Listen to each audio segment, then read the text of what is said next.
तो मेरे प्यारे साथियों, आप सभी का फिर से आपके प्यार से चैनल में स्वागत करता हूं। चलिए आइए आज की क्लास को स्टार्ट करते हैं। और आज की क्लास में भाई आपका केमिस्ट्री का जो 8 मार्च को पेपर होने वाला है, आपके लिए इम्पोर्टेंट टॉपिक आए हैं। ठीक है, मात्र ये आप 4 टॉपिक पढ़ लें, आपके लिए पेपर में बहुत अच्छे नंबर भाई मिलेंगे। इन 4 टॉपिक 100% ये पेपर में आने वाला है। ठीक है, तो चलिए आज की क्लास को स्टार्ट करते हैं। सबसे पहला क्वेश्चन आपके स्क्रीन पर है कि हेनरी का नियम लिखिए और उसकी सीमाएं व अनुप्रयोग लिखना है। ठीक है, हेनरी का क्या लिखना है भैया? नियम लिखना है। हेनरी का नियम क्या होगा और उसकी सीमाएं क्या होगी और उसका अनुप्रयोग क्या है। ठीक है, देखिए हेनरी का नियम हेडिंग किस तरीके से डालेंगे, हर एक पॉइंट टू पॉइंट हम अच्छे तरीके से किस तरीके से पेपर में लिख कर आना है। ठीक है, उस तरीके से आपको बताऊंगा। हेनरी का नियम हेडिंग डाल लेते हैं। ठीक है, लिखेंगे इस नियम के अनुसार यदि स्थिरता पर क्या, तो स्थिर ताप पर किसी गैस की द्रव में विलयता, क्या करें कि भाई स्थिर ताप पर किसी गैस की जो द्रव में विलयता गैस के दाब पे क्या होती है, समानुपाती होती है। यानी कि m समानुपाती p, जहाँ m क्या है, घुली हुई गैस की मात्रा हो जाएगी। m क्या है मेरे प्यारे दोस्त, घुली हुई गैस की मात्रा है और p क्या है, गैस का दाब है। ठीक है, पी क्या है भाई, गैस का दाब है। अगर ये अनुक्रमानुपाती हटाएंगे तो आपका बराबर करेंगे और बराबर जब क्या आएंगे, एक नियतांक आएगा, ये के एच नियतांक है। जो के एच क्या है, हेनरी नियतांक है, यानी कि एम बराबर के एच पी हो जाएगा। ठीक है, जहाँ के एच क्या है, हेनरी नियतांक हो जाएगा। ठीक है, तो ये हेनरी का नियतांक ये हो गया। ठीक है, बात करें इसकी सीमाएं भाई क्या है, इसकी सीमाएं क्या होंगी, हेनरी की सीमाएं क्या है। ठीक है, ओके, हेनरी के नियम की सीमाएं क्या होती हैं, हाँ जी, इसको भी लिखना है आपको। पहला कह रहा है कि तनु विलयन पर लागू हुआ, जो हेनरी की सीमाएं हैं। ठीक है, कहता है कि जो क्या होगा, वो बिलियन तनु बिलियन पर ये लागू होगा। हेनरी का नियम क्या होगा, तनु बिलियन पर लागू होता है। ठीक है, जो निम्न दाब व उच्च दाब पर कार्य करता है। ठीक है, निम्न दाब और उच्च दाब पर कार्य करेगा, उन गैसों पर लागू हो। ठीक है, उन गैसों पर लागू होता है जो विलायक से क्रिया नहीं करते हैं। ठीक है, हेनरी का नियम उन गैसों पर लागू होगा जो विलायक से क्रिया नहीं करते हैं, वो आपका हेनरी का नियम हो जाएगा। इसकी अनुप्रयोग बात करें, अनुप्रयोग भी भाई लिखने के लिए आएगा।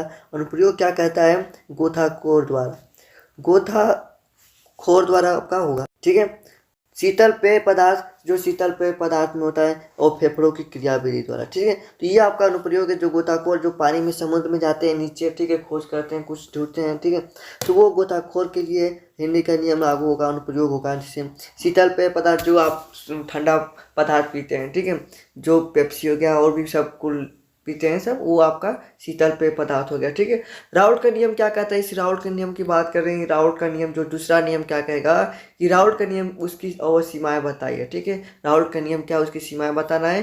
तो राउल्ट का नियम कहता है कि इस नियम के अनुसार किसी विलायक में अवाष्पशील विलय पदार्थ, क्या तो भाई अवाष्पशील विलय पदार्थ मिलाने पर प्राप्त विलयन की वाष्प दाब का अपेक्षित अनवन विलय के मोल प्रभाज के बराबर होता है। यानी कि जो P not minus P S बटे में पी नॉट होता है, वो मोल प्रभाज एन प्लस कैपिटल एन के बराबर होगा। ठीक है, ये आपका क्या होता है, राउल्ट का नियम होता है। ठीक है, ये राउल्ट का नियम कहता है। ठीक है, राउल्ट का नियम आपका जहाँ पर क्या है, P not minus P S बटे में पी नॉट क्या है, वाष्प दाब का अपेक्षित अनवन है, और जो एन प्लस वन एन क्या है, ये आपका मोल प्रभाज हो जाएगा। ठीक है, सीमाएं की बात करते हैं मेरे पास, तो सीमाएं क्या कहता है, इस सीमाएं कहता है कि यह तनु विलयन पर लागू होगा। क्या होगा, जो राउल्ट का नियम कहता है भाई ये हम तनु विलयन पर लागू होंगे और कहीं नहीं लागू होंगे। ठीक है, दूसरा कहता है कि यह वाष्पशील पदार्थों के विलयन पर लागू होता है, अवाष्पशील पर नहीं, वाष्पशील पदार्थों पर लागू होगा।